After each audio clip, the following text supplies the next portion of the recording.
So I happened to catch uh, Bill Gates on the Ari Melber show.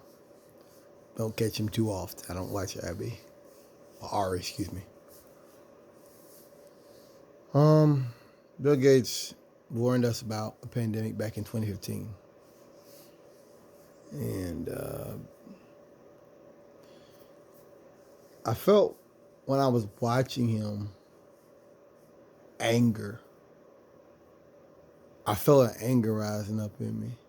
Because he's warning about another pandemic. One that's going to be worse soon. And I just felt, I was coming driving home from work. I just felt such anger because it's like we were warned about this one. We did nothing. You look back at Operation Dark Winter, back 2001. You look at Crimson Red. Well, Dark Winter was a U.S. Army experiment. It was a project, a drill of smallpox. Crimson Red was DHS. LXA saw that was actually in Trump's administration. You look at some drills they had in Great Britain, and each one of them went out of control. They knew they would need ventilators, and it's a frustration that we're on our own. You're living in a dumbed down society with government that is not willing or unable to provide for the citizens, to prepare for emergencies that will come in a crumbling society. And then you've got this subsection of the population that doesn't even want that. You know, like you already have government not doing what it should be doing, but you also have people who are like, nah, we don't want that.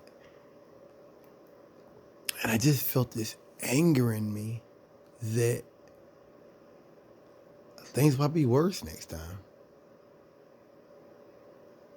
And to know people like Bill Gates warned us and are warning us now. To know Joe Biden warned us that a dark winter was coming. And to know that nothing's going to change. And that nobody cares. These are voices crying out in the wilderness. And no one's listening.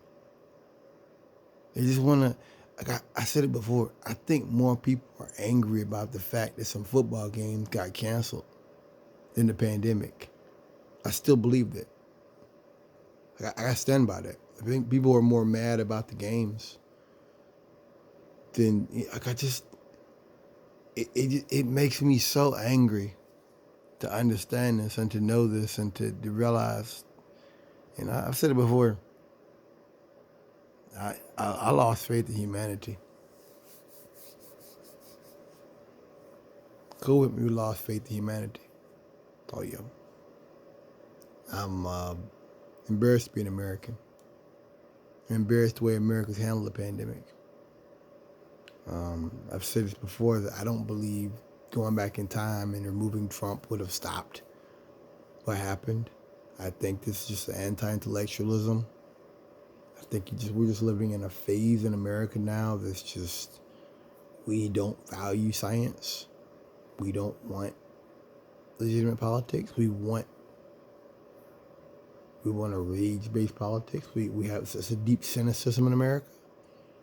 And it frustrates me and it angers me to know that everything Bill Gates is saying will be water under the bridge. And something big is coming probably.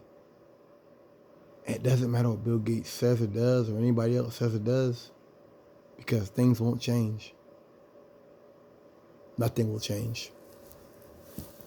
And we'll be sitting here and we'll be watching as something breaks out. I don't even want to say it because I don't want to speak anything into existence. I believe you got word of the power of the tongue, but I think he's right. And I think that we'll probably handle that one worse. Because, like I said, because you realize now that there's a segment of the population that doesn't want strong government. we have a certain population that was looking at COVID and was saying, good, they hope a good portion of California would die so they take the state back. You had Republicans saying that. I remember. I mean, you've got people that hate their fellow Americans so much that and you realize, like I talked to you guys about climate change and how they don't care about climate change hurting people in Africa and stuff. Well, they don't care people in California either. That's how you know we're in a civil war. They're so full of hate and so full of rage that they're willing to let fellow Americans die because of their politics. That's how you know. When so many people are willing to kill their fellow Americans and let them die. When Trump withheld money for the wildfires and no one said anything. That's how you know America's there. Just takes one major event. We're there. Oh yeah. There is no further steps. We're there. I'm standing there someone's standing there with the match in their hand, with the lighter in their hand. And they've already thrown gas all over the place. I don't know. It is so frustrating to know and understand that things won't change and that Americans have learned nothing. No one's learned anything. And I'm just the guy walking around with a mask on in the store. I'm just the guy that follows this stuff. I don't know. Maybe America's run its course. Maybe society's run its course, and maybe that's just God's will. Maybe it is time to have a population zero. Maybe that's just God's will. Maybe that's just Rome's got to fall sometime, right? Except I don't even think Rome cares that it's falling. Thank you for listening.